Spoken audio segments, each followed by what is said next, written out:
চাইলেই বিশ্বকাপ খেলতে পারবেন না অ্যানহেল ডি মারিয়া। ফিফার এক নিয়মের কাছে হার মানতে হবে তাকে। গুঞ্জন উঠলেও আর্জেন্টিনা ভক্তদের জন্য দুঃসংবাদ, তাকে নিয়ে স্কোয়াড সাজাতে পারবে না কোচ লিওনেল স্কালোনি। নিয়মের বেড়াজালে আটকে যেতে হবে তাকে। ফিফার কোন নিয়মের কারণে অ্যানহেল ডি মারিয়ার বিশ্বকাপ খেলতে পারা সম্ভব হচ্ছে না, সেটাই জানবো রিপোর্ট। আনহেল ডি মারিয়া আর্জেন্টিনার বিশ্বকাপ স্কোয়াডে ফিরছেন। গেল 2 দিন ধরে এমন গুঞ্জন ভাসছিল চারদিকে। অবসর ভেঙে আকাশী নীল জার্সি গায়ে জড়িয়ে আরো একবার বিশ্বমঞ্চে তাদের প্রতিনিধিত্ব করবেন তিনি। মেসির সঙ্গে জিতবেন নিজেদের 4র্থ বিশ্বকাপ, এমনটা শোনা গেলেও তার মাঝে এবার বাধা হয়ে এলো বড় বিপত্তি। ফিফার এক নিয়মের কারণে বিশ্বকাপে চাইলেই খেলতে পারবেন না আনহেল ডি মারিয়া।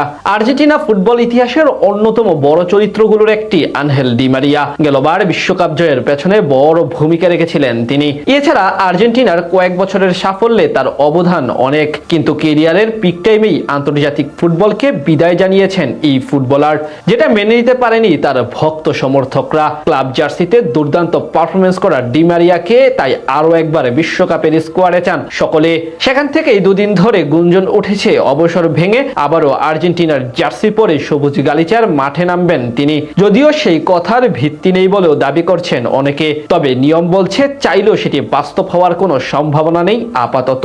2026 বিশ্বকাপের 1 মাস আগেই আর্জেন্টিনার 55 সদস্যের প্রাথমিক দল ঘোষণা করেছেন কোচ লিওনেল স্কেলোনি।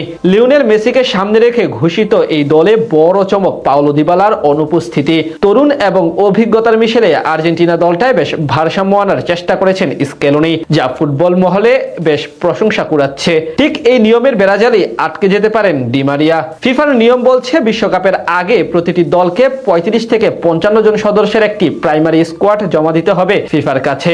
এরপর তাদের নিয়ে চলবে পরীক্ষা নিরীক্ষা। সেখান থেকে কোচেরা যাচাই বাছাই করে শেষ অবধি 26 জনের চূড়ান্ত স্কোয়াড গঠন করবে। মূল দলের কেউ ইনজুরিতে পড়লে তখন প্রাথমিক দল থেকে কেবল ফুটবলার নেওয়া যাবে, তার বাহিরে কাউকে বিশ্বকাপে খেলানো যাবে না। যেহেতু আর্জেন্টিনার অফিসিয়াল প্রাথমিক তালিকায় ডি মারিয়ার নাম নেই, তাই ফিফার আইনি নিয়ম অনুসারেই ডি মারিয়ার 2026 বিশ্বকাপে দলে ঢোকার কোনো সুযোগ নেই। ফলে এই গুঞ্জনটি সম্পূর্ণ অমূলক। এই মুহূর্তে ডি মারিয়া যদি চান তাহলেও বিশ্বকাপে খেলার কোনো পথে নেই তার কাছে। তাই আর্জেন্টিনা সমর্থকদের জেগে জেগে এই স্বপ্ন দেখা আপাতত বন্ধ করতে হবে। এদিকে একাধিক মিডিয়ার দাবি, ডি মারিয়ার ফেরার খবর এখন অবধি খোদ এই ফুটবলারই জানেন না। এটি সম্পূর্ণ গুঞ্জন। বিশ্বকাপে তিনি থাকবেন না তা নিশ্চিত। আইনি বাস্তবতা যাই হোক, সমর্থকদের ডি মারিয়াকে নিয়ে এমন আবেগের কারণও অবশ্য আছে।